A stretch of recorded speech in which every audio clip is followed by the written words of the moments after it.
message came while on a plantation in Georgia where we had no rights that had to be respected by white folks. And I read about the Haitian Revolution, and I saw that there was a possibility to change our condition in the world. So we all owe a great debt to Haiti. Because when Ron Daniels went to Haiti 15 years ago, 16 years ago, I was with him, and I started going back on a regular basis. And he's been more than I have, but I'm still going. In fact, I'm going on the 6th of November. But having said that, sitting in this metropolitan church of so much history, I think we can say that we have 500, 300, whatever years, many years it's been, we've been living in the globe. And they don't like us any better now than when they marched us 1,000 miles across the continent of Africa to Cape Coast, Ghana, and Goree Island, and put up on those ships and sent us. So wherever you're from, whether you're from the United States or other parts of the diaspora, we're on the margins. And we're not going to get off the margins by somebody else's desire. Slave masters never change their minds. We have to change our minds.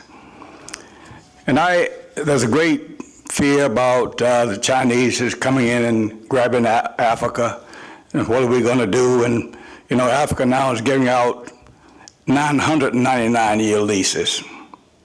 It used to be 99 years, now it's 999-year leases, because we're living amongst crazy folks. It's going to make these young people do something bad they don't want to happen. The first time I came here to this metropolitan church was, I guess, 3 months ago. Again, a call from Ron Daniels. When Ron called, I'd drop everything and move. And the reason why I came here is because Ron said we're going to march on the White House. With a black man as president, a lot of people are reluctant to do that.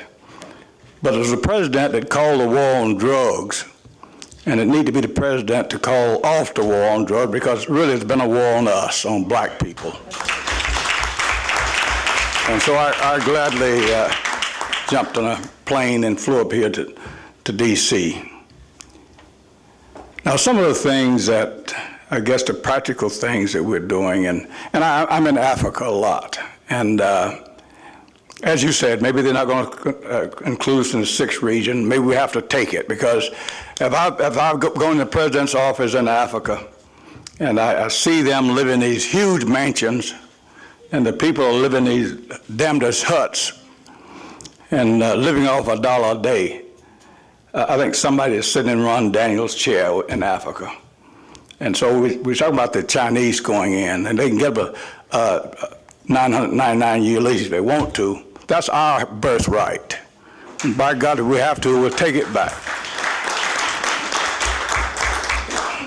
Now, some of the other, I guess, practical things that we're trying to do, as those of us that's carrying a U.S. passport, because we're the big bullies in the world, and it gives you some leverage just to have a U.S. passport. So I think we should use it, whereas we're the bullies in the world.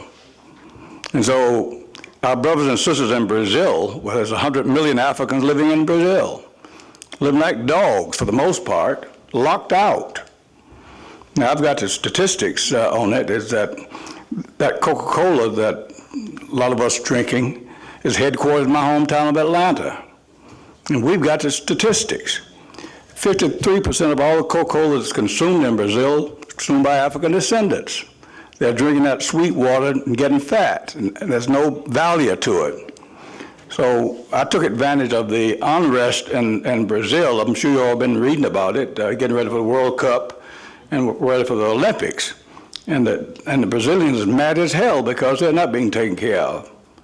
So I went back to Coca-Cola, I guess 3 months ago, and said, I'm going back to Brazil, and unless you do something significant to help these Africans in Brazil, there's going to be some trouble. Now, there's several ways of bringing trouble. One is especially about capitalists. The capitalists love money, and if you threaten his money, he'll acquiesce every time. And so, whether it's a global withdrawal of patronage, or whether we go and burn the headquarters down, there will be some change. So I think we have to change our minds. But most of the Africans, you all probably know, went to Brazil, and for the most part, they're terribly on the margins. I guess 11 years ago, Ron, I helped to open a university up down in Sao Paulo, the only institute of higher learning outside of the United States. It's in Sao Paulo, Brazil, where less than 2% of our brothers and sisters down there are graduating from school.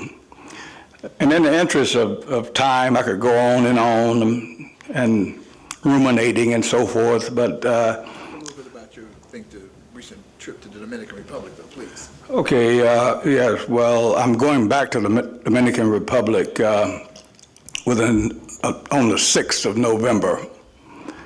And as you undoubtedly know, that in the Dominican Republic, because it shares a landmass with Haiti, and Haitians are so poor, and the reason why Haiti is so poor is because when they defeated the French, of course, Thomas Jefferson was the president of the United States, and he put a blockade on Haiti, which has never been lifted. Maybe we need to march back down to the White House and ask Mr. Obama to lift the embargo on Haiti. 200 years, no wonder they're the poorest people in the Western Hemisphere. But of course, we've heard earlier about how the Dominican government, for whatever reason, I guess because the Haitians are black, they didn't mind being occupied by Spain, but just because Haiti had occupied the Dominican for about 40 years, they hate their guts. And as you heard, going back to 1929, they're removing citizenship from Haitian. Right.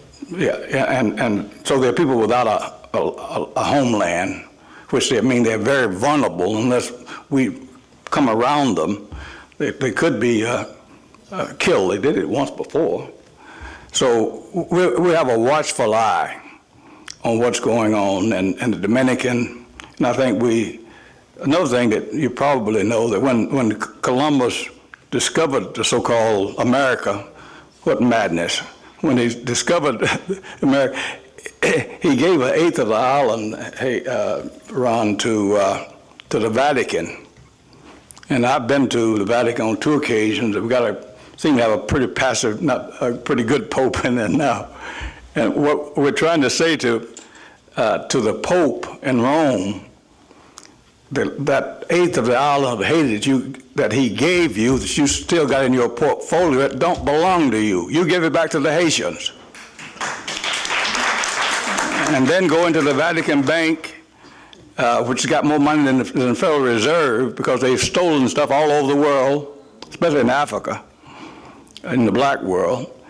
And then go in that Haitian bank, that Vatican Bank, build some houses in Haiti, turn the keys over to the poor people, and let's move on. That's a demand that we're going to continue to make until it's done. We could go on, but I won't go on because time is of the essence. And thank you, Ron, for including me. And I just predict that now that Ron, he says he's going to concentrate on Haiti, now he's out of the box. And I hope he's all over the world making a change, because somebody's sitting in your seat.